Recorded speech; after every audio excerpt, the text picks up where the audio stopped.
The Golden Bachelor and The Golden Bachelorette have been significant hits for ABC, but even with some big wins, both shows have had their fair share of letdowns during their debut seasons. Many viewers got what they wanted out of the first season of The Golden Bachelorette, enjoying the opportunity to watch an older woman find love instead of the usual cast on the main franchise. Still, there have been some surprising setbacks that have led fans to wonder if they will continue the show for seasons to come. The Golden Bachelorette Season 1 had fewer problems than the first season of The Golden Bachelor, but audiences are still uncertain about the future of the franchise and who would be picked to lead it. Even though The Golden Bachelor faced some serious challenges from fans, Bachelor Nation was willing to give the formula another chance with The Golden Bachelorette. There was a lot of drama surrounding the first Golden Bachelor, Jerry Turner, and his final rose recipient, Teresa Nist, who ended up calling it quits shortly after the show's finale. Even though Jerry and Teresa's love story didn't work out, viewers were still hopeful that the next installment would unfold with less drama. However, after 2 seasons of the show, many fans have been let down. This has led to questions about whether the series should continue at all.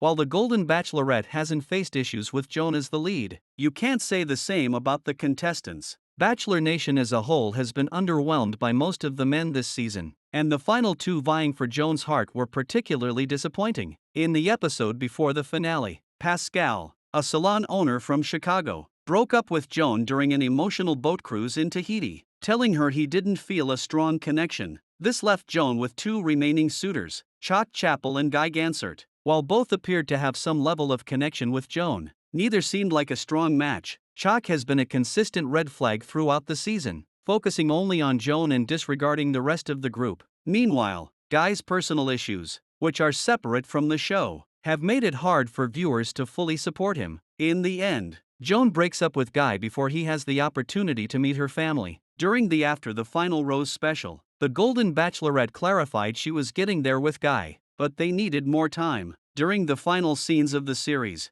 Joan and Chuck communicated they felt ready to get engaged. Joan assured Chuck she wanted to spend the rest of her life with him, and even after she lost hope in her future, he helped her bring it back. Chappell replied by telling her that he couldn't believe he found this incredible opportunity at this point in his life. In the end, Chuck got down on one knee and proposed before Joan gave him the final golden rose. On the After the Final Rose, host Jesse Palmer referred to Joan and Chuck as the franchise's newest Golden Bachelorette couple, revealing they are still together. But that doesn't take away from Chuck's red flags throughout the season. From very early on in the season, it became obvious Chuck and the rest of the cast of The Golden Bachelorette weren't going to be friends. While it makes sense that Chuck was more interested in getting to know Joan, he still didn't make an effort to talk with any of the other men during their downtime, which most of the group found concerning. Because of this, viewers have raised concerns that Chuck wasn't there for the right reasons, putting all of his eggs in one basket. In early October, news leaked that one of Joan's final 2 men,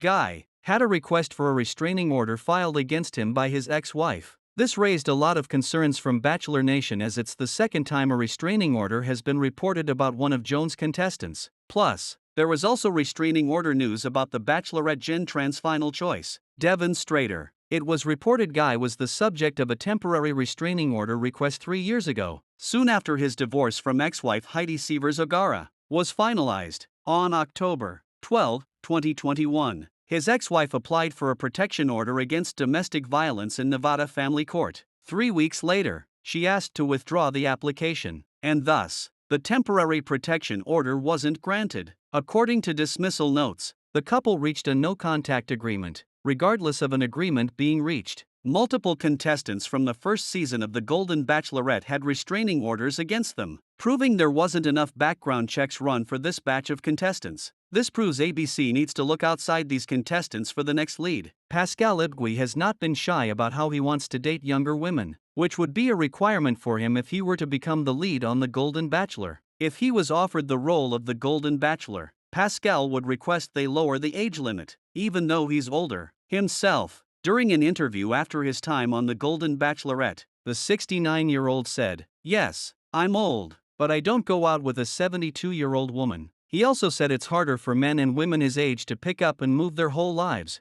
proving he's not a big fan of the premise. When you're my age, I have my business, I have my home, I have my real estate, I have my friends, I have my kids, I have my connection to my health club, to my restaurant. I'm involved in a lot of charity. he said about the lives of older contestants. Before being introduced to the world on The Bachelor season 28, Mark was a widowed father of 5 living in Leesville, Louisiana. He was married to his late wife, Denise, for 18 years before she passed away from cancer in 2018. Mark's daughter, Kelsey, who got Joe Graziadei's final rose on The Bachelor, shared that her mother passed away just 2 months after her cancer diagnosis, which left their family shocked and heartbroken. When Mark appeared on The Golden Bachelorette, he spoke about his late wife a lot. During his brief one-on-one time with Joan, his constant focus on Denise created awkward silences, making it clear he was having trouble moving on. This led Joan to make the surprising decision to send Mark home early. As a widow herself, Joan understood the difficulty of moving forward after losing a spouse, but his inability to shift the conversation made it hard for their connection to grow. It would be impossible for Mark to form a meaningful connection with anyone else as the Golden Bachelor. Charles quickly became a fan favorite on The Golden Bachelorette,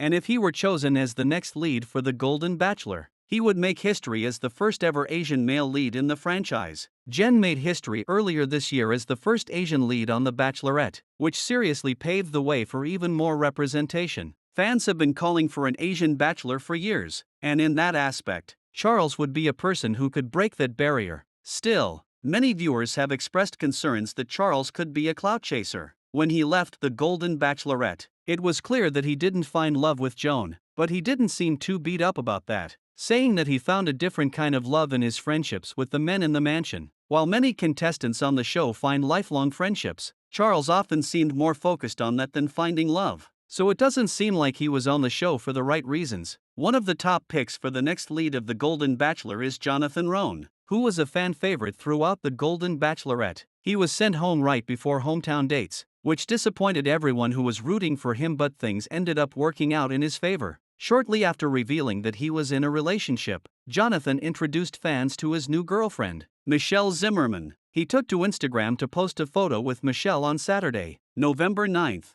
Hard launching his new relationship, he wrote a heartfelt caption about his new relationship, writing, "I started my journey looking for love. A love that is a forever love. A love I thought I once had, but this was my second chance. I am so grateful for all of the support and kind words from all of you in Bachelor Nation. I'm happy to say that Michelle is truly my bomb." While watching the final episodes of The Golden Bachelorette, a lot of fans were rooting for Joan to end up alone. As the 61-year-old narrowed her search for love down to the final few men, viewers weren't drawn to any of her choices, hoping she instead chose to stay single and look for love elsewhere. If the choices weren't good enough for Joan, why would viewers want to see a whole new season dedicated to any of those men finding love?